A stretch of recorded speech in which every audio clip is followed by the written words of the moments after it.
Welcome to our conversation with college leadership. I'm Deanne Johnson, and I'm the Assistant Dean for Advancement in the College of Media. I want to go over a few of the logistics for today's event. It is being recorded. After the event, the recording will be posted to the College of Media's website. We did receive an abundance of questions from our alumni and friends, so to optimize our time with you today, we have selected several to answer. If you have questions during the conversation, please submit them through the chat. We should be able to answer some of them with time permitting. Before I introduce the panelists for today, I want to thank our generous donors and friends of the college. I have two highlights I would like to share with you. First, we received the final funding necessary to launch our second center in the college, the Roger Ebert Center for Film Studies. And we held the inaugural event this past October. I'm also very excited to share that we have a new addition into the advancements team. J.R. Reed joined us on January 9th. His compassion for others and positive outlook on life were obvious from our first meeting. He brings a diverse set of skills to the position, and we are fortunate to have him on our college advancement team. Now, let me introduce to you our panelists for today. Just one second to share my screen.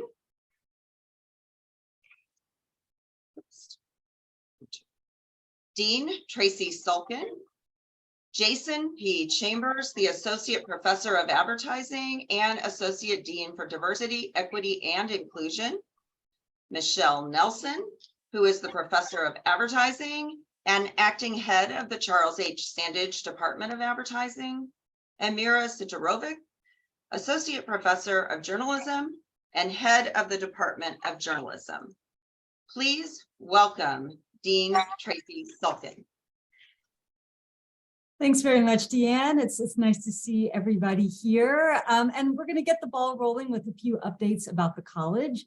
As my colleagues here know, we could all talk for hours about all of the exciting things going on in the college. So I'm going to limit myself to just a few. Among the first are, as Deanne mentioned, our new donor-funded centers are up and running.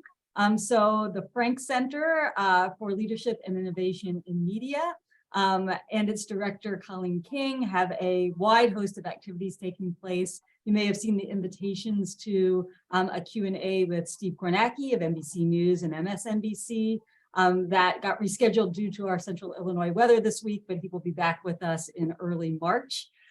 We also have infrastructure projects starting soon related to the Frank Center. So Richmond Studio, which is our broadcast teaching facility, is undergoing its renovation. We're going to be moving students and classes out of that space over spring break. And then the long-awaited construction project will start in time to be done for our fall classes.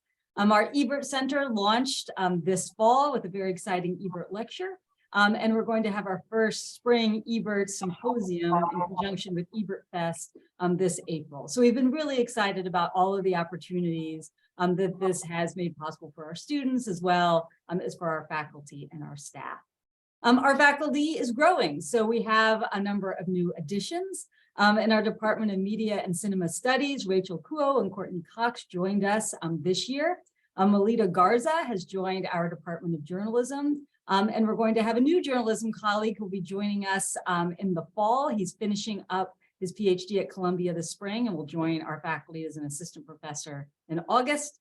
And journalism is also searching right now for a lecturer who will be joining us in the fall. And then we have hires planned for advertising as we get into next year as well. So the departments are just a great mix of folks who've been with us for a long time and exciting new voices who are bringing bringing their research agendas and their passion for teaching to join our community as well. So it's been a very exciting place and really wonderful to be back together after a few years of the pandemic, and sometimes we weren't together at all. Last year was sort of a transition back, and this year, I think, as you walk the halls of Greg, the excitement and the energy among the students is really invigorating. It's wonderful to see how excited they are to be back to what feels a bit more normal. And I'm sensing that from my faculty and staff colleagues as well. So among the opportunities we have going on for students, there's just a lot of things in all of the departments. So advertising has a new brand ambassadors program and an emerging leaders program that you may have seen in our social media and our e-news. In journalism, there is the Illinois Student Newsroom at IPM, which is providing news opportunities for our students with interests in public media. UI7 continues its exciting work. So just many opportunities for students to be getting that hands-on experiential learning. And in Max, many more of our students are coming in with interest in film production. And so there's opportunities for them in coursework as well as to go on the road. So one of our immersions trips will happen this spring with a film festival trip. And then the annual student film festival will be going on as well. So lots of exciting events happening and more to come. So I will leave it at that. And Deanne, shall we start some of the questions that folks had asked in our topic for today, which is going to be a focus on innovation in online graduate and professional. Fantastic. Thank you, Tracy. So we hear a lot about changes in higher education. What do you see coming down the pike on these, and what conversations are occurring on campus about them? Yeah, so I think if we think about the history of higher education, it's in some ways like geologic time, or if you look at, if you're thinking about when humans arrived on Earth, and if it was a clock, it would be 11:58 p.m. And 43 seconds. I know that because I was helping my 7th grader study for his earth science test last night. But in some ways, higher education is similar. Sort of the models of higher education that have been in place since the Middle Ages hadn't changed that much. And if we look at what's happened over the past few years, what's been accelerated by the pandemic, what we are seeing looking into the future, just a lot of interesting things happening, interesting changes afoot for undergraduates, for graduate students in the professional education sphere. And Michelle and Mira are going to be talking in a bit about what advertising and journalism are doing in those spaces. But I think that, the big picture is that the sort of expectation that students would graduate from a university with a 4-year degree and then set off on a career that's largely unchanging. That hasn't been true for a while, but what's even more different now is that even the general area in which they're working is going to change multiple times over the course of their working lives.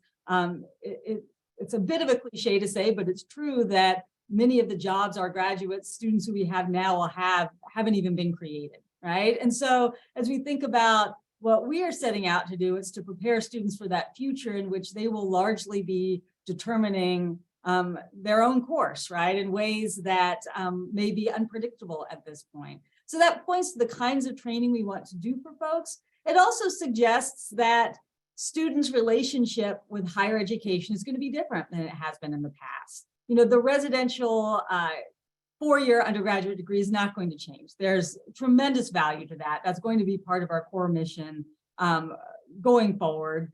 But once students have graduated, right, or maybe students who haven't participated in a more traditional higher education experience, they're going to need to be dipping in and out, right, throughout their careers to upskill, to reskill, to change directions, to add on a new set of expertise.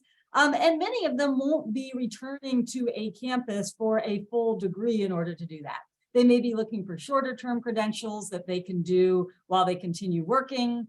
They may be looking for building toward a degree over time, right? Rather than I'm going to come for a year or two and get a master's degree. It might be, I'm going to start with this 1 credit module, right? Or I'm going to start with this workshop, and then I'm going to see where that takes me. And over time, I might add something else. And then I might find myself at an inflection point where I'm interested in getting a short or longer term credential for that, right? So as the of our students and learners across the country and across the world are changing, so are the needs of companies and organizations and governments that hire our students. And so as part of our obligation at Illinois as a land grant institution, we're also thinking about how we serve the people of the state in meeting the needs that the state has for educated workers who are able to take on these new challenges. So we're thinking the changes are coming in how we deliver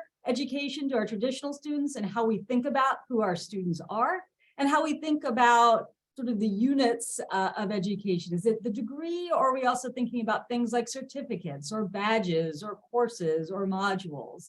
And you know, if we're as university faculty and staff are, right, we're curious about the world around us, we're interested in improving what we see, we're interested in experimentation. It's sort of an exciting frontier to be at as we think about how we can put all these things together to do really new and exciting things for our students. That's wonderful. Second question, what is the enrollment cliff that we keep hearing about? And what does this mean? And what sorts of opportunities and challenges will it bring for the University of Illinois in general and the College of Media in particular? Thanks, Deanne. That's a great question. I'm going to talk about what that means technically, and then if I may, I'm going to throw it to Jason Chambers, who will tell us a bit more about, you know, what that will feel like on the ground and what that means for our students. So the enrollment cliff that you may have heard of is just the demographic reality that over the next few years, the percentage of college age people in the United States is going to decline significantly by upwards of about 15%. So there's going to be fewer folks now, you know, 5 years from now than there are now who are in that 18 to 22 year age range. Now, for universities like Illinois, flagship state universities, we don't expect it's going to affect the number of students we have. There are other institutions that it might affect more severely. But what it does mean is that the types of students who come our way may differ, right? The interests that they have, the majors they want to pursue, the degrees they want that they aspire to may change as well. And so we're thinking about that changing audience as we think about the programming that we're developing. Jason, did you want to add to that? You're on mute, Jason. I'm sorry. Sure, Tracy. I think what I would add to that is in the landscape of DE&I, diversity, equity, and inclusion, as well as in the area of accessibility, the things that we're thinking about in terms of the coming demographic cliff is the change in audience, whether that change in audience is based around any one of our demographic categories, age, race, gender, socioeconomic category, prior experience with college, what have you, first-gen students. It's going to change things. And how we're thinking about it in terms of accessibility is in terms of what opportunities we're able to both open to our students, make available to our students, but also what opportunities we're able to make students aware of. That's one of the things that we often struggle with in terms of accessibility. If we think about the breadth of the term beyond the physical or beyond the intellectual accessibility, we think about it in terms of just knowledge accessibility. What are you actually aware of that you're able to take advantage of from being a student here at the University of Illinois? That's going to cause differences in terms of course availability, perhaps in terms of course topics. That's going to cause us to perhaps restructure some of the things that we think about in terms of experiential learning and experiential learning opportunities, study abroad opportunities that may shift from or incorporate not just international, but more domestic types of opportunities that offer students the chance to have access to the breadth of things that are going to really form a strong foundation for their education. So what we're looking for are going to be ways to meet this changing demography, meet these changing needs of students, meet their changing perceptions of what a college experience should be, because they may be bringing something different in terms of what we've seen from that past 4 or 5 year residential student who sees something different. Perhaps we'll see students who see themselves here for 2 years and then gone for a year and then coming back to finish the final 2 years. So having that opportunity and that ability to meet students where they are, rather than try to fit them into a pre-existing box, is one of the things that we're really going to be looking forward to in terms of meeting students as we approach this demographic cliff. Thank you, Jason. The next question is for Mira and Michelle. Are we seeing any changes in how undergraduates are thinking about their futures and how that is shaping their choices at the University of Illinois? Michelle, do you want to go first? Sure. Thank you. Thank you for that question. Our students are amazing and they no longer think in terms of right brain, left brain, right? And so most of them are digital natives. So they're not afraid of data. They're not, and they're interested in creativity. So in advertising, we've teamed up with computer science, for example, and there's a joint degree, CS plus advertising. And so for these students, they're both interested in understanding humans and creativity, as well as how to actually do the coding. And so that's just one example of offering, a degree that will serve their needs. We're also working on being nimble, which sounds like it isn't possible, right? In the university, we are both integrating experiential learning and hands-on into our classes, right? And so we have the final capstone Sandage project where the instructor works and the group students work with clients, nonprofits, local, to actually create content and learn and do the process and present to clients. We have Sandage studios where there is more and more content creation and consulting with local businesses. We also are, this is the nimble part, we have courses that we're developing that are 1 credit, 2 credit, online, offline, 8 weeks, 16 weeks, at night, in the morning, right? And so we're trying to give them flexibility because our students are busy. They have internships and jobs and clubs. And we're trying to pilot courses that we think would be of interest to them, right? And so we have companies like Amazon coming in and helping us figure out the future and teaching the students really specific skills. We have courses like brand storytelling that students are really interested in. And so faculty can sort of explore new areas and the students can really spread their wings, as it is, in ways that aren't so difficult, a 1 credit course. And so those are just a few of the things that we're trying out here in advertising. Thanks, Michelle. Mira, could you share some about our journalism undergrads?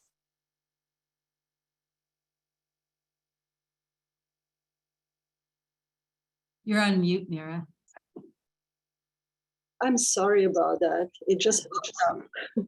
So our journalism program has always been a professional program, and it means that hands-on experiences and experiential learning, they were always in the core of that program. And to make sure that that continues, for example, in our most recent hires, 3 hires that we had, they all have significant professional experience, and that remains the main requirement really for all our instructors and professors.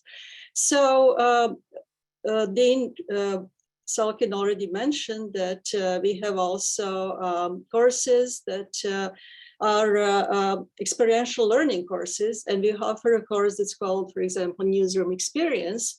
And in that course, under supervision of journalism faculty, students work for Illinois Public Media. They work for the cable channel, UI7, and also they work for a CU Citizen Access newsroom that is heavily focused on data journalism. They also can choose to work in different platforms, and they can follow many different interests. So they create podcasts, multimedia graphics, and the data visualization. And this is a repeatable course, so that basically they can really expand what they are doing, and we provide opportunity for that. One of the most interesting developments also regarding the undergraduate is that we are going to offer undergraduate certificate in communicating science and technology. And to do that, we actually partnered with 4 different departments, including advertising departments, and then community health, communication, agriculture. And we are going to offer a choice of 20 courses or so. And 5 of them are in journalism. So basically that is providing students, again, to broaden their career opportunities and to broaden their knowledge in the areas that are going to that are areas that actually have seen major growth. So like science communication, for example. So, well, I can talk about that a little bit later too, if there are questions, but there are new initiatives that are bringing the flexibility and that are really broadening the possibilities for students to engage in different ways. Thank you so much. So our focus today is innovations in online graduate and professional education. Jason, can you tell us what the difference is between these? Sure, absolutely. Thank you for the question. And I think the word that I would kind of reiterate, we've heard it a few times already this afternoon, is that of flexibility, the ability and opportunity to meet students where they are, whether that's where they are in a physical sense or where they're at in a career sense, meeting them where they are. And so when we think about graduate versus professional education, what we're really talking about there are students of whatever age, whatever educational background, who are pursuing a degree for perhaps a different purposes. Traditional graduate student perhaps getting a master's degree that they hope will advance them in their career, master's in advertising, journalism, and the like. Perhaps they're going to use that for their career in a professional or in an industry sense, or perhaps they're going to leverage that to go on to pursue a further academic degree, a PhD or something along a similar level. But with professional education, we might be talking about that. Perhaps somebody wants a master's in strategic business communication and want to be part of our SBC program, but perhaps they also simply want a credential. They want a certificate. They want to take a few courses here and there that are going to enable them to advance in their professional career, but perhaps they also simply want the knowledge that a single course or a set of courses can provide. So we're seeing people who want to stack credentials, stack learning, stack courses. Perhaps all of those might take place at the University of Illinois, but we're also seeing people who are maybe looking to stack credentials from maybe some type of online program that's maybe sponsored by a tech company, or maybe something that's been developed at another university, and they're looking for ways that they can incorporate that into their own educational path or into their own professional path. And so as a university, certainly as a college, we're looking for ways and places in which we can both participate, lead, and insert ourselves into those programs and into those opportunities. Online being a vehicle for delivery, but again, it's about being knowledgeable about what it is that people want from their interaction from the University of Illinois at a course level and at an intellectual level as well. Wonderful, thank you. So the departments of the College of Media have many initiatives underway in online graduate and professional education to meet the changing needs of our students. The Strategic Brand Communications MS degree in the Department of Advertising was our first. Michelle, can you tell us a little bit more about that program? Sure, Deanne. The MS Strategic Brand Communication is online master's program designed for brand leaders, people who want to become brand leaders and who want to shift into that role. It is now in its 6th year.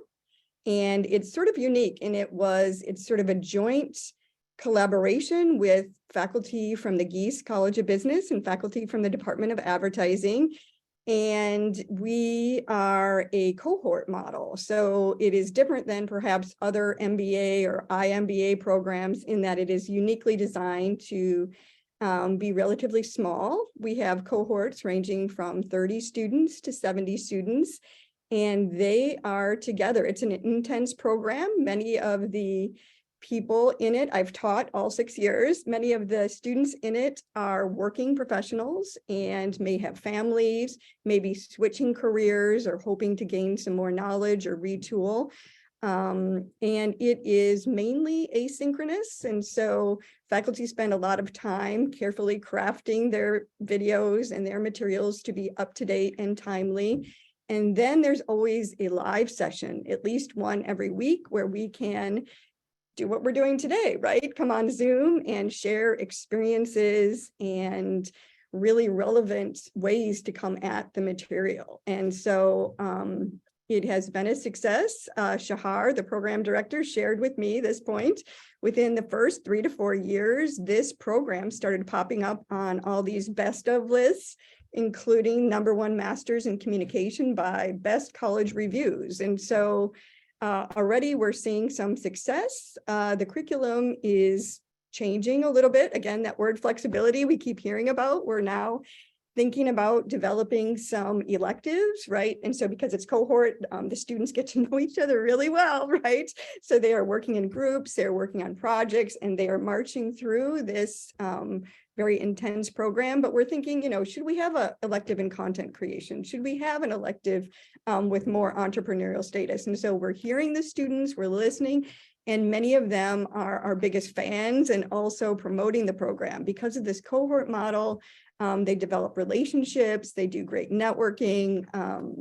And so, yeah, that's just a little bit. I'm happy to answer more questions. Thank you. Mira, the Department of Journalism is about to roll out a new and very innovative option for the MS in Journalism degree, which you mentioned earlier, a focus in science, technology, journalism that can be completed online. How did that idea come about?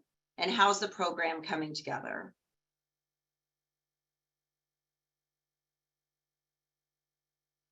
Need you to unmute, Mira. I'm sorry, I don't know. As soon as you start talking, this pops up, so apologize. I started with this, that it was obvious that in many areas across the campus, it was recognized that communicating science, communicating different kind of discoveries, technological innovations, that was really something that needed to be addressed, and the public needs better communicators in those areas. And we realized that we are perfectly positioned really to offer really something like that. And we partnered with the Institute for Genomic Biology, and we wanted to revise our already existing Masters in Journalism program. And we started this a new program that focuses on science and technology. And the main features of that program are that it is online program again, and that it is stackable, and that addresses this issue that maybe there are students, non-traditional students, who maybe at this point do not want to complete their master's degree, but they would like to take some courses in various areas that are going to help them be better communicators in science and technology. So, for example, we have courses that address maybe humanizing the data by video storytelling or something like that. We have the course that is how science communication that harnesses virtual reality. So these are innovative courses, but the idea is that these courses could be taken on their own, and they're stackable, that at some point in the future, they can also count for a degree. So again, the emphasis is on flexibility. The emphasis is that it's going to be a hybrid program also. Everything is going to be offered online, but also there will be opportunity for somebody who would like to be here on campus to come here, because again, this is done in the partnership with the Institute for Genomic Biology. And it is really a huge lab of different kind of innovations in those areas. And maybe some students would really have to have closer contact and again, hands-on experiences with all the people who are in this institute. So that is the gist of the new program. And if I can interject, I think that, the development of this program, the origins of this program highlight two of the really wonderful and unique things about Illinois. And one is the collaboration and interdisciplinarity, right? So the connection and the collaboration with the Institute of Genomic Biology is really central to this program. And it occurred because the director of the IGB called me up and said, hey, we're thinking about science communication. And we know that in order to do this right, we need the scientists and we need the experts and scholars in communication and journalism involved. Would you all be interested? And we said, well, actually, we're having those conversations ourselves. And then that was off to the races. And there are not many places where that collaborative interdisciplinary bent is as baked into the culture as it is at Illinois, and that makes really wonderful things happen. The other piece is the opportunity and support for innovation. So the program is supported in its pilot stage by a program that's a campus level program called Investment for Growth. And the idea behind the Investment for Growth program is to provide seed funds to units who have an idea about something very innovative that they would like to try, and that they would like to have some support at the beginning to get it off the ground and get it off the ground more quickly than they might have otherwise. And so we've been very fortunate to benefit from Investment for Growth funding that's going to make this possible. So I think those two things sort of define the Illinois ecosystem and make these innovations possible across campus. Thanks for adding that, Tracy. So Tracy, can you tell us about what's next for the College of Media in this space and how alumni might be able to help? Sure. I mean, I think one of the really exciting places of where we are right now is that we know we're going to be doing exciting things. We're actually not sure exactly what that next thing will be, because the ideas are the ideas that emerge from our faculty and our students as we think about what are our interests, what are the needs and demands of students, the needs and demands of industry, of society. So just yesterday, a group of us were having a conversation about joint interest across all our departments in media literacy, which has been a focus of research for a number of faculty members. We have a collaboration with the College of Education and a program called iMedia that provides training for K through 12 teachers in media literacy so that they can teach it to their students. There's actually a new Illinois law that says that public high schools should have a unit of instruction in media literacy. So Illinois, the University of Illinois is stepping in to help meet that need with this collaboration. And part of the discussion we had yesterday is there a need here to think about certificates or online degree programs in this area for students who may be here on campus, but also for learners across the state, across the country, and even increasingly across the world who might find this of interest. So all of our departments are talking about it actively. Our new Associate Dean for Academic Affairs, Stephanie Kraft, who's teaching right now, has this as part of her portfolio on the development of professional education. And so, lots more to come. The second part of your question is how can alumni help? Well, I think a variety of ways, right? We benefit on a daily basis from the engagement of our alums. And so, we always benefit from hearing about needs they see in their industries or in their fields. We rely quite heavily on our expert alums as guest speakers in our courses, right? Or as partners in experiential learning opportunities. The other thing alums can always do is get out the word about these programs. So if there was something that we talked about today that you think would be of interest to your colleagues, let us know, and we're always happy to share it. Our network of alums is really our biggest asset. And so we're really grateful to have alums helping us both in thinking about these opportunities. I know that Mira has pulled together an advisory board of our alums working in science journalism and science communication as we think about this. And we're always eager to have their engagement. That's wonderful. I am not seeing any additional questions in the chat. So I think unless the panelists have anything else they want to add, we can wrap this up for today. But I want to thank everyone for spending some time with us this afternoon. We hope you've enjoyed the conversation. If something that you heard today sparks a question, please feel free to send it to me. And if you're interested in getting involved with the college, a department, or supporting one of our initiatives, please reach out to me and I'll be happy to give you more information. And we're grateful to each and every one of you and want you to know how much you mean to us. We look forward to seeing you on campus soon. Thank you so much. Thank you, everyone.